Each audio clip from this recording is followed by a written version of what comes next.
Como estuvimos hablando durante todo el transcurso de este programa, asumió Javier Milei y se espera el anuncio de sus primeras medidas económicas. Es por eso que vamos a analizar todos estos acontecimientos junto a nuestro compañero Javier Cámara. Javier, muy buen día, ¿cómo ¿Qué estás? tal, Caro? Buen día para todos. Efectivamente, asumió el nuevo presidente Milei, anunció algunas de las cuestiones que va a llevar adelante. ¿Te acordás cuando analizábamos el triunfo de Milei el pasado 19 de noviembre en el balotaje?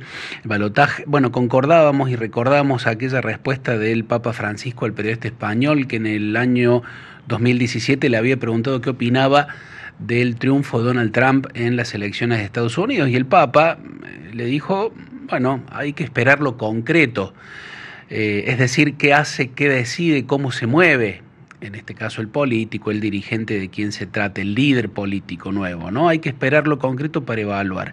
Siempre lo concreto, dijo el Papa en aquella oportunidad, porque el cristianismo o es concreto o no es cristianismo.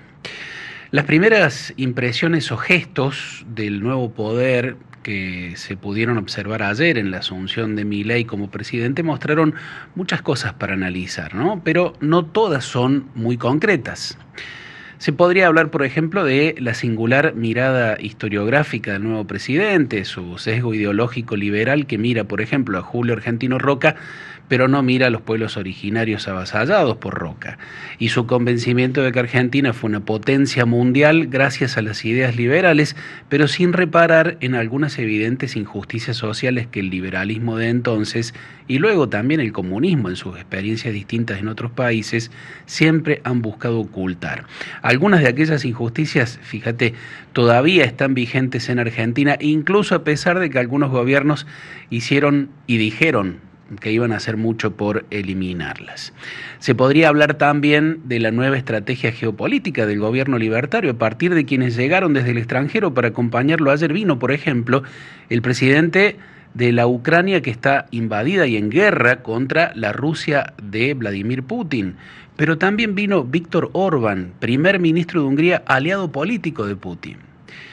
Se podría poner el foco en las alusiones bíblicas de Milei a las fuerzas del cielo o a las fuerzas de lo alto, para suponer un paralelismo entre el triunfo de los macabeos sobre los asirios con el triunfo de la libertad avanza sobre el kirchnerismo o el populismo, o a su forma de saludar con una bendición, como suelen hacer los presidentes norteamericanos, o de lo que puede significar que haya hecho esculpir los rostros de sus 5 perros en el bastón presidencial. Pero todo esto no es concreto, no es muy subjetivo. O se podría hablar de la apelación constante del nuevo líder político a la palabra libertad, o su reiterada y enfática crítica a la justicia social, aspiración y reclamo de la Iglesia que desde finales del siglo XIX ha sido una voz de alerta contra las consecuencias de los gobiernos y regímenes de izquierda y de derecha que terminan atentando contra la dignidad de las personas. Se podría hablar y analizar todo esto y mucho más, pero lo más concreto y quizá también lo más doloroso y más preocupante es lo que anunció ayer el propio presidente luego de hacer, como a su turno hicieron varios expresidentes argentinos, como Menem en 1989, por ejemplo, Duhalde cuando fue designado en la crisis de 2001, Mauricio Macri a su turno y también Alberto Fernández, plantear un diagnóstico aterrador de la situación que ha generado la gestión precedente. Vamos a escuchar lo que dijo el presidente Milei respecto de este diagnóstico aterrador. La conclusión es que no hay alternativa al ajuste y no hay alternativa al shock. Naturalmente eso impactará de modo negativo sobre el nivel de actividad, el empleo, los salarios reales, la cantidad de pobres e indigentes.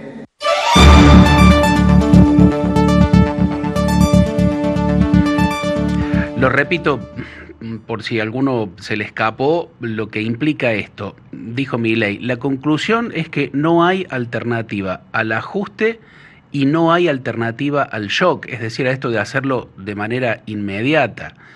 Naturalmente, dijo, eso impactará de modo negativo sobre el nivel de actividad. Eso quiere decir que va a haber menos actividad económica, menos dinero circulante. El empleo, va a afectar al empleo, dijo Milei. Bueno, eso significa que muchas personas lamentablemente van a perder su trabajo. Dijo que va a impactar sobre los salarios reales. Los acuerdos paritarios no serán tan eficientes, quiere decir, ¿no? La cantidad de pobres indigentes también se va a ver afectada, dijo Milei. Bueno, lamentablemente habrá más pobreza y más indigencia. Pero Milei dijo también que prefería decir una verdad incómoda antes que una mentira confortable, como evidentemente hemos venido escuchando en los últimos años y también incluso el viernes pasado de parte del ahora expresidente Alberto Fernández, al que muchos vamos a recordar como el responsable de promover una ley que en los últimos años ha permitido la eliminación de más de 300.000 vidas humanas inocentes en la Argentina, en un debate que él mismo impulsó en plena pandemia, mientras padecíamos miles de muertes. Se dice que es fácil hacer leña del árbol caído, pero está claro que algunos políticos han sido y pueden ser más dañinos que el COVID.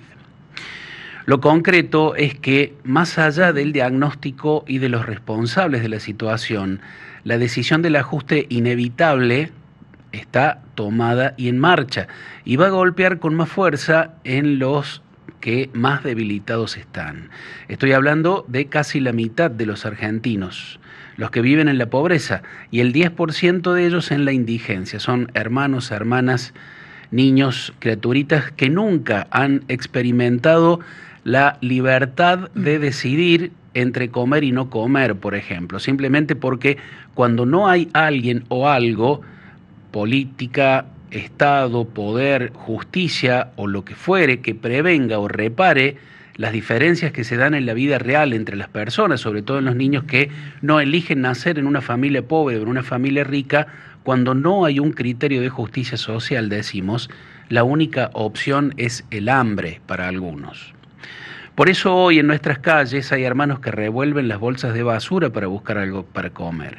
Es doblemente lamentable la degradación social y humana que lograron algunos, sobre todo el gobierno anterior, porque multiplicaron la pobreza y la exclusión y convirtieron en un relato partidario y vacío el irreemplazable valor de la justicia social. El desafío realmente es enorme para el nuevo gobierno, pero también para todos los argentinos. Uno espera que todos los sectores se hagan cargo de esta situación. La dirigencia política, en primer lugar, sobre todo en su vínculo con los grandes especuladores de un sistema financiero que, con el argumento de la libertad de mercado, siempre vuelven para hacer negocios para el propio mercado. Las grandes empresas exportadoras multinacionales que durante toda esta crisis y a pesar de la carga impositiva que era muy alta y fue muy alta, nunca dejaron de ganar. Están publicados los balances de estas empresas que acumulan ganancias multimillonarias.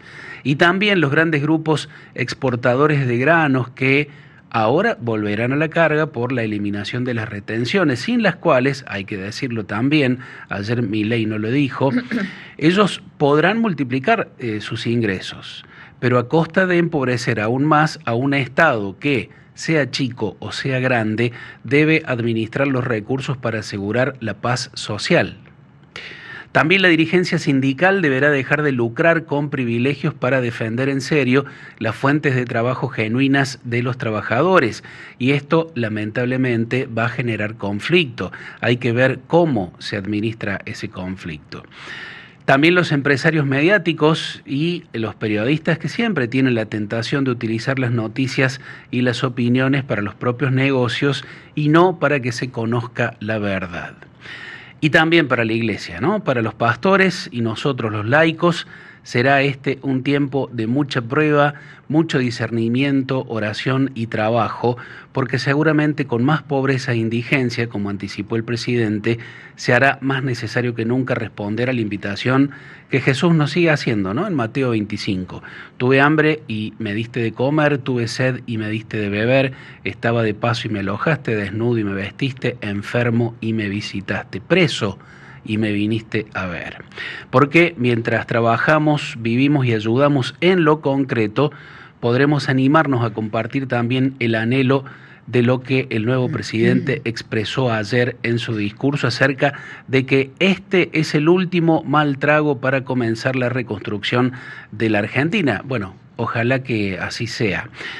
Como dijo alguna vez el filósofo español liberal, Ortega y Gasset, argentinos a las cosas.